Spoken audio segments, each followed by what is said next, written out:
School leave விட்டாச்சு. இனிமேல் என்னங்க பசங்க ஸ்நாக்ஸு இதே தான் நம்மள டார்ச்சர் பண்ணுவாங்க. ஸோ வீட்லயே ஹெல்த்தியா பண்ணி கொடுங்க இந்த சம்மருக்கு.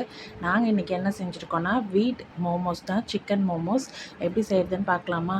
நல்லா போன்லெஸ் சிக்கனாக வாங்கிக்கோங்க. அதுக்கப்புறம் ஒரு வெங்காயம், இஞ்சி பூண்டு, கொத்தமல்லி, கருவேப்பிலை, புதினா இது எல்லாத்தையுமே நான் வந்து மிக்சியில் போட்டு நல்லா கிரைண்ட் பண்ணிட்டேன்.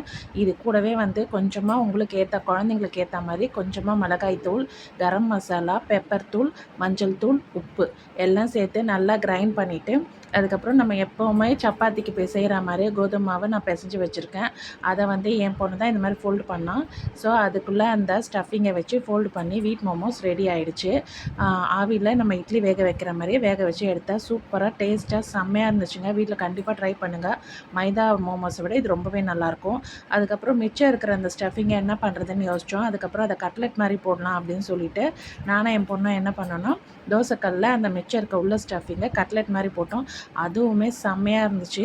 கொஞ்ச நேரம் கட்லெட் மாதிரி நம்ம ஷேப் பண்ணிவிட்டு கொஞ்ச நேரம் மூடி வச்சுருங்க. ஒரு 5 மினிட்ஸ் இந்த பக்கமும் அந்த பக்கமும் நல்லா ப்ரௌனாக ஆகிடும்.